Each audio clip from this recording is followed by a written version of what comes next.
श्री शिवाय नमस्तुभ्यम। स्वागत है आप सभी का हमारे चैनल पर। आज की इस वीडियो में आप सुनेंगे सोमवार के व्रत की कथा। सोमवार का व्रत करने से और कथा सुनने से भगवान शिव की कृपा से सभी प्रकार की मनोकामनाएं पूर्ण होती हैं।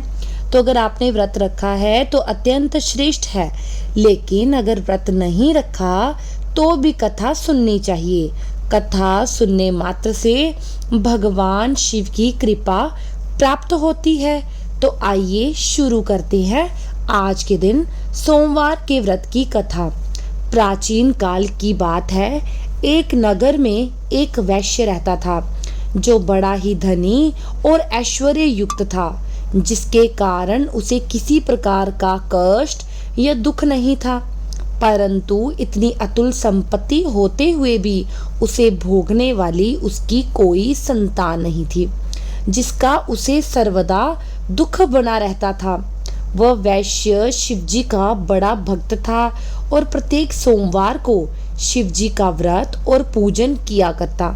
उसे विश्वास था कि शिवजी का भजन पूजन करने से मुझे एक दिन पुत्र अवश्य प्राप्त होगा, जो मेरे इस अतुल धन का भोग करेगा। ऐसा मन में विचार कर वह प्रत्येक सोमवार को व्रत करता और सायंकाल शिवजी के मंदिर में जाकर दीपक जलाया करता और बड़ी भक्ति से मधुर पाक व्यंजन बनाकर शिवजी को भोग लगाकर स्वयं प्रसाद लेता और पत्नी को देता। उसे ऐसा करते देख भक्त वत्सला देवी पार्वती से रहा नहीं गया और वे शिवजी से बोली, हे महाराज, ये वैश्य प्रत्येक सोमवार को आपका व्रत करके सायंकाल दीपक जलाता है और इस प्रकार बड़ी भक्ति भावना से पूजन करता है। अंततः आप इसके दुख का निवारण शीघ्र क्यों नहीं करते? तब पार्वती जी के सुंदर वचनों को सुनकर शिवजी बोले, देवी, इस वैश्य के पुत्र नहीं है, ये इसके पूर्व जन्मों का ही फल है। देवी, ये जगत तो कर्ममय है। मनुष्य कर्म के बंधनों से बंधा हुआ यहाँ आता है तथा अपने अपने कर्मों के फलों को भोगता है। उसी प्रकार ये वैश्य भी पूर्व जन्म के कर्म के कारण इस जन्म में निसंतान होकर दुख उठा रहा है।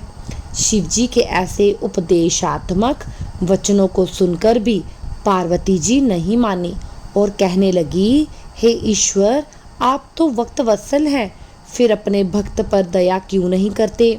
जबकि वह सदैव आपकी भक्ति प्रेम पूर्वक करता है, फिर आप उसे पुत्र क्यों नहीं देते और पुत्र देकर उसके दुखों का निवारण क्यों नहीं करते? यदि आप अपने भक्तों के दुखों का निवारण नहीं करेंगे तो कौन आपका व्रत पूजन और सेवा करेगा? हे शिवजी, मेरा आपसे अनुरोध है कि आप कृपा करके उसे अवश्य ही पुत्रवान कीजिए। जब पार्वती जी शिवजी से ऐसा कहने लगी तो शिवजी बोले, देवी, जब तुम कहती हो मैं तुम्हारे कहने से उसे पुत्र का वरदान देता हूँ। यद्यपि उसके भाग्य में पुत्र का सुख नहीं है, ये तो केवल 12 वर्ष तक ही जीवित रहेगा, इसके पश्चात मृत्यु को प्राप्त हो जाएगा। भगवान शिव और माता पार्वती की बातें सुनकर वह वैश्य कुछ काल थोड़े समय के लिए परेशान हो गया। इस प्रकार उसने सारी बातें सुन रही थी। कुछ काल व्यतीत होने पर उस वैश्य की स्त्री गर्भवती हुई और 10वां महीना प्राप्त होने पर एक सुंदर पुत्र की प्राप्ति हुई, जिससे उसके घर में बड़ी खुशी मनाई गई। सब लोग अत्यधिक हर्षित हुए, परंतु उस वैश्य को कुछ विशेष सुख नहीं मिला, क्योंकि उसे तो ये ज्ञात था कि ये पुत्र 12 वर्ष बाद पुनर्मृत्यु द्वारा ग्रसित हो जाएगा। इस प्रकार हंसी खुशी में 11 वर्ष का हो गया। एक दिन उसकी माता वैश्य से कहने लगी कि क्यों ना इसका विवाह कर दिया जाए। तो उसका पिता विचार करके कहने लगा कि अभी विवाह की क्या जल्दी है, अभी तो मैं इसे काशी जी पढ़ने के लिए भेजूंगा। स्त्री से ऐसा कह उस वैश्य ने बालक के मामा को बुलाया, खूब सारा धन दिया और बोला, अपने भांजे को काशी ले जाओ, इसे विद्या अध्ययन कराओ।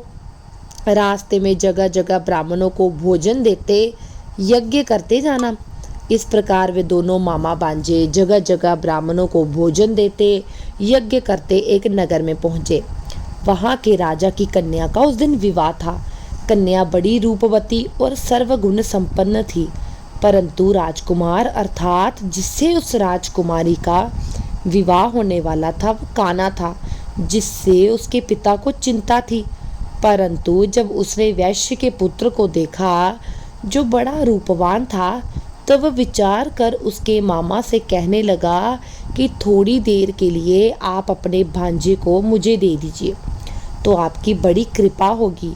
थोड़े ही देर के बाद विवाह हो जाने के पश्चात इसे आप वापस कर देना और आपको बहुत सारा धन देंगे। फिर तो बालक के मामा ने स्वीकार कर लिया। वर का पिता उसे वर बनाकर मंडप ले गया और विवाह का समस्त कार्य बड़ी दक्षता से संपन्न किया। परंतु जब लड़का सिंदूर दान करके लौटने लगा तो उसने कन्या की साड़ी के आंचू पर लिख दिया, हे भामिनी, तुम्हारा विवाह मुझ वैश्य के पुत्र से हुआ है और अब मैं काशी जी पढ़ने जा रहा हूँ, परंतु जिसके साथ तुम्हें विदा किया जाएगा वो एक आंख से काना है और वे तुम्हारा पति नहीं है। इस प्रकार विवाह कार्य संपन्न होने पर विदा की बेला पर जब राजकुमारी ने अपनी साड़ी पर कुछ लिखा देखा तो पढ़कर उसने राजकुमार के साथ जाने से मना कर दिया और वह बोली, ये मेरा पति नहीं है, मेरा पति तो एक वैश्य का पुत्र है जो इस समय काशी जी पढ़ने गया है। फिर तो राजकुमारी की ऐसी बात सुन के उसके माता पिता अत्यंत आश्चर्य में पड़ गए और राजा अर्थात वर के पिता की चालाकी से दुखी हुए। कन्या को विदा नहीं किया गया और बारात बिना कन्या के ही वापस लौट आई। उधर वह वैश्य का पुत्र तथा उसका मामा काशी जी चले गए। वहां जाते जाते यज्ञ करते जाते और हवन करते जाते। एक दिन बहुत बड़े यज्ञ का आयोजन किया जा रहा था और लड़का कहने लगा कि मुझे से अपनी सेहत ठीक नहीं लग रही, मैं अंदर सोने जा रहा हूँ। ऐसा कहकर वह जाकर सो गया। परंतु उसके सोने के थोड़ी देर बाद उसके मामा ने क्या देखा कि भांजा मरा पड़ा है, जिससे वह अत्यंत दुखी हुआ। अब परंतु यज्ञ हो रहा था, इसलिए वो यज्ञ विध्वंस के भय से चुप रहा और जब कार्य समाप्त हो गया तथा सब ब्राह्मण चले गए तब खूब जोर से रोने लगा। उसी समय भाग्यवश पार्वती जी शिव जी के साथ वहां से जा रही थी। तभी पार्वती जी ने करुण रुदन सुना, जिससे सुनकर उनका हृदय द्रवीभूत हो गया और वे शिव जी से कहने लगी, प्रभु देखिए तो कौन इस समय अपनी करुणा से रुदन कर रहा है, आप वहां चलकर देखिए वो क्यों रो रहा है। तब पार्वती जी का ऐसा आग्रह देख शिव जी उस स्थान पर गए जहां उसका मामा अपने भांजे को लेकर रो रहा था।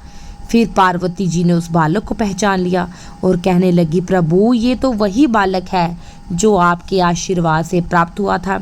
शिव जी बोले, देवी ये बालक अपनी आयु समाप्त कर चुका है और मृत्यु को प्राप्त हो गया है, इसमें किसी का कोई दोष नहीं। पार्वती जी ने कहा, प्रभु जैसे आपने इसे अब तक 12 वर्ष की आयु दी, वैसे ही जीवन पर्यंत के लिए और आयु दे दीजिए, नहीं तो ये वनिक पुत्र के वियोग में मृत्यु को प्राप्त हो जाएगा। तब पार्वती जी के ऐसा कहने पर शिव जी ने वनिक पुत्र को जीवित कर दिया।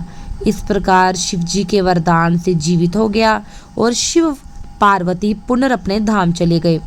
फिर कुछ दिनों के पश्चात वह बालक अपने मामा के साथ अपने नगर की तरफ चल पड़ा। चलते चलते पुनः उसी नगर में आया जहाँ राजकुमारी के साथ उसका विवाह हुआ था।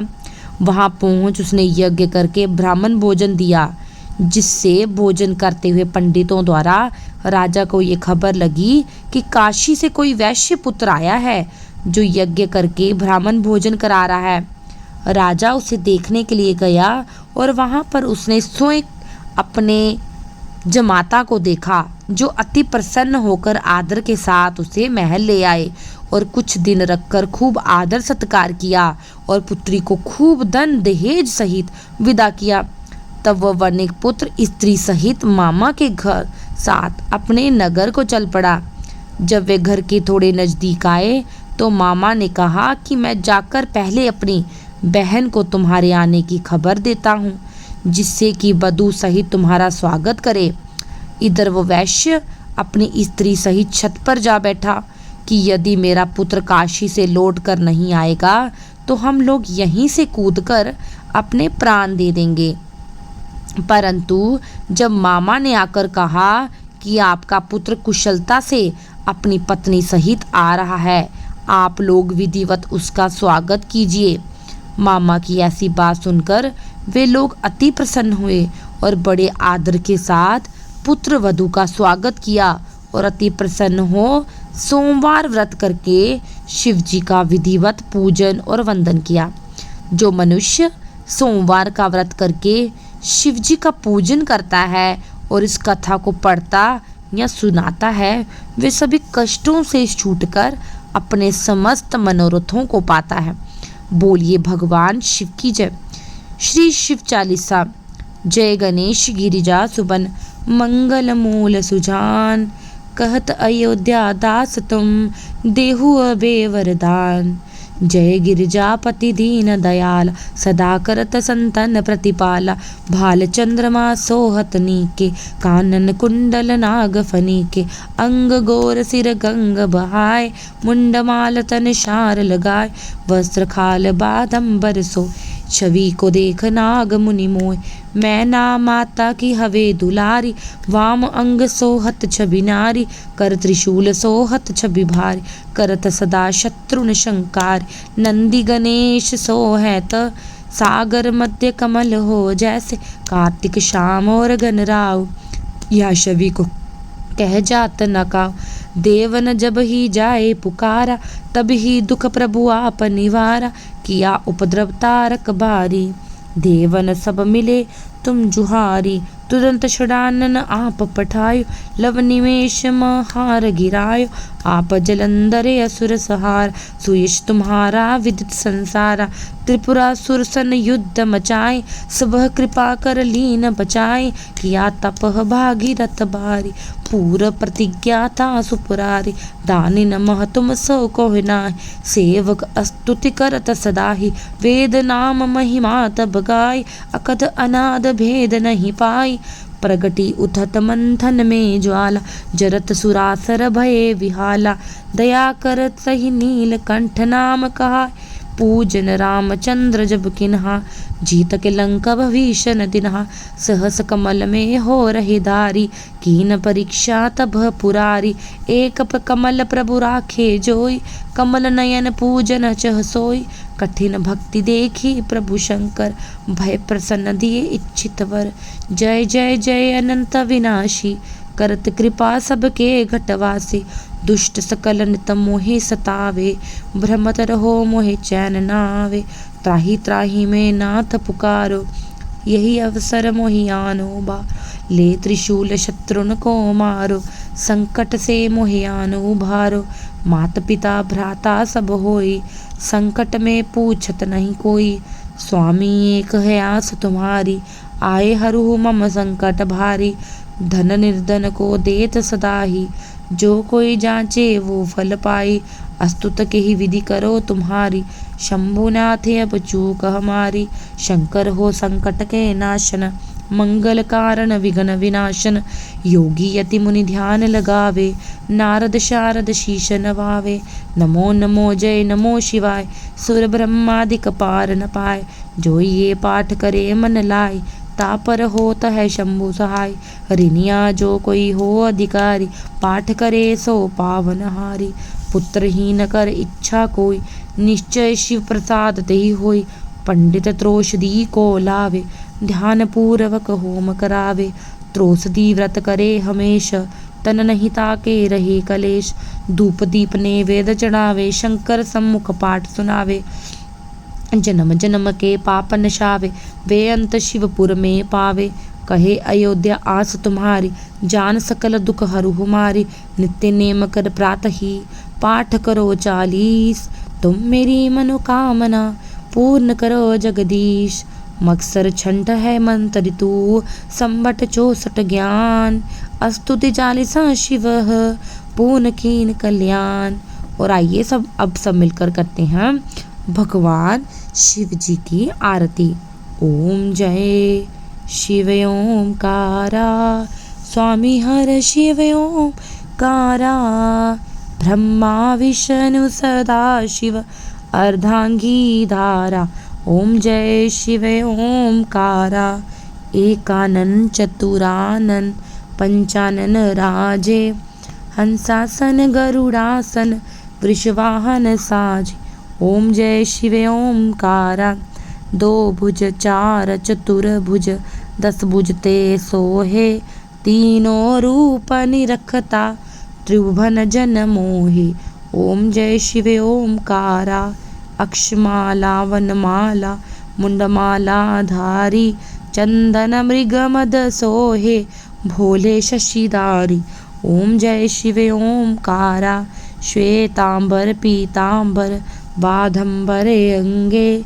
सनकादिक ब्रह्मादिक, भूतादिक संगे। ओम जय शिव ओंकारा। कर में श्रेष्ठ कमंडल, चक्र त्रिशूल धरता। जग हरता जग करता, जग पालन करता। ओम जय शिव ओंकारा। ब्रह्मा विष्णु सदा शिव, जानत विवेका। प्रणवाक्षर के मध्य, ये तीनों एका। ओम जय शिव ओंकारा। त्रिगुण स्वामी जी की आरती, जो कोई नर गावे। स्वामी जो कोई नर गावे, कहत शिवानंद स्वामी। कहत हर हर स्वामी, मन वांछित फल पावे। ओम जय शिव ओंकारा। मैं उम्मीद करती हूँ आपको ये वीडियो और आपको कथा आरती 40 पसंद आया होगा। अगर आप इस चैनल पर नए हैं तो चैनल को लाइक शेयर सब्सक्राइब करें और अन्य लोगों के साथ भी इस चैनल को शेयर करें और कमेंट सेक्शन में ओम नमः शिवाय जरूर लिखें।